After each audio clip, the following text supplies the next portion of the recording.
എന്താണ് cockroach Janata party?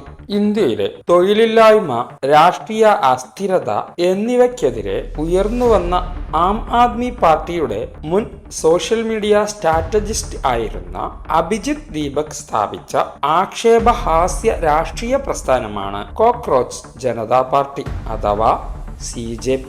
2026 May 15 supreme കോടതിയിൽ നടന്ന ഒരു വാദത്തിനിടെ ഇന്ത്യയുടെ ചീഫ് ജസ്റ്റിസ് സൂര്യകാന്ത് തൊഴിലില്ലാത്ത യുവാക്കളെ പാറ്റകളോട് ഉപമിച്ചുകൊണ്ട് നടത്തിയ പരാമർശം വൻ പ്രതിഷേധത്തിന് വഴിയൊരുക്കിയിരുന്നു. ഈ പരാമർശത്തിനുള്ള മറുപടിയായാണ് അഭിജിത് ദീപക് കോക്രോച്ച് ജനതാ പാർട്ടി എന്ന ആശയവുമായി രംഗത്തെത്തിയത്. അലസരുടെയും തൊഴിലില്ലാത്തവരുടെയും ശബ്ദം അഥവാ voice of the lazy and unemployed എന്നതാണ് ഈ പ്രസ്ഥാനത്തിന്റെ മുദ്രാവാക്യം. തന്റെ വാക്കുകൾ തെറ്റായി ഉദ്ധരിച്ചതാണെന്നും വ്യാജ ബിരുദം ഉപയോഗിച്ച് തൊഴിൽ മേഖലകളിൽ പ്രവേശിക്കുന്നവരെ ഉദ്ദേശിച്ചാണ് അത് പറഞ്ഞതെന്നും ചീഫ് ജസ്റ്റിസ് പിന്നീട് വിശദീകരിച്ചെങ്കിലും പാർട്ടിക്കാരെ തണുപ്പിക്കാനായില്ലെന്നത് പുതിയൊരു ജൻസി മുന്നേറ്റത്തിന് വഴിയൊരുക്കി എന്ന് പറയാം.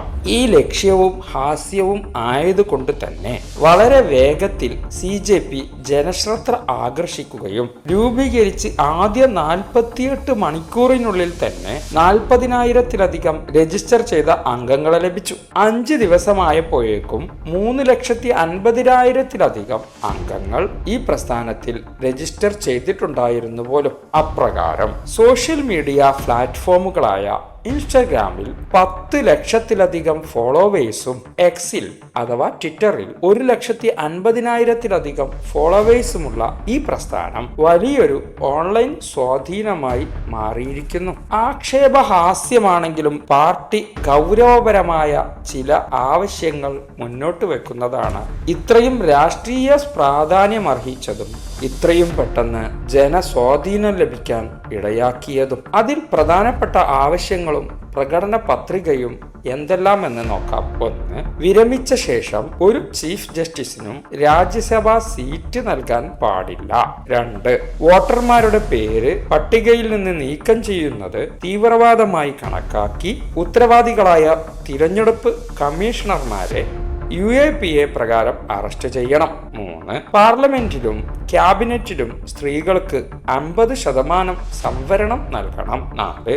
അദാനി ഗ്രൂപ്പിന്റെയും റിലയൻസ് ഇൻഡസ്ട്രീസിന്റെയും ഉടമസ്ഥതയിലുള്ള മാധ്യമ സ്ഥാപനങ്ങളുടെ ലൈസൻസ് റദ്ദാക്കി സ്വതന്ത്ര മാധ്യമങ്ങൾക്ക് അവസരമൊരുക്കണം. ഗോദി മീഡിയ അവതാരകരുടെ ബാങ്ക് അക്കൗണ്ടുകൾ അന്വേഷണത്തിന് വിധേയമാക്കണം. 5. കൂറുമാറുന്ന MP-മാർക്കും MLA-മാർക്കും 20 വർഷത്തേക്ക് തിരഞ്ഞെടുപ്പിൽ മത്സരിക്കുന്നതിന് വിലക്കേർപ്പെടുത്തണം.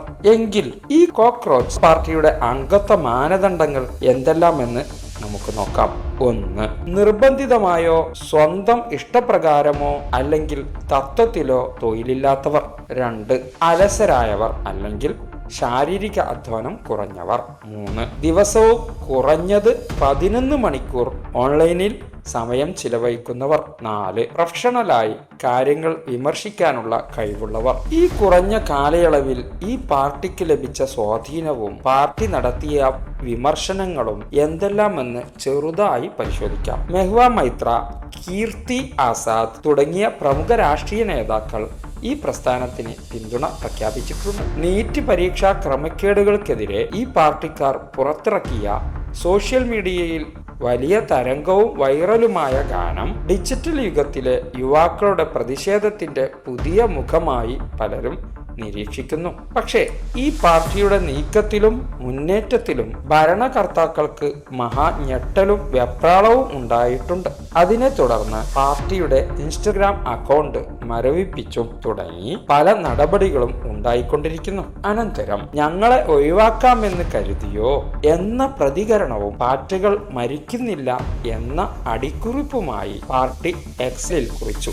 ചുരുക്കി പറഞ്ഞാൽ ഇപ്പോൾ എവിടെയും പാറ്റകൾ നിറഞ്ഞിരിക്കുന്നു. രാഷ്ട്രീയ ചർച്ചകളും നടപടികളും പുരോഗമിക്കുന്ന ഈ സാഹചര്യത്തിൽ ജനാധിപത്യത്തിന്റെ ഭാവി എവിടെ വരെ എത്തുമെന്ന് നോക്കിക്കാണാം. മാന്യ പ്രേക്ഷകർക്ക് നന്ദി.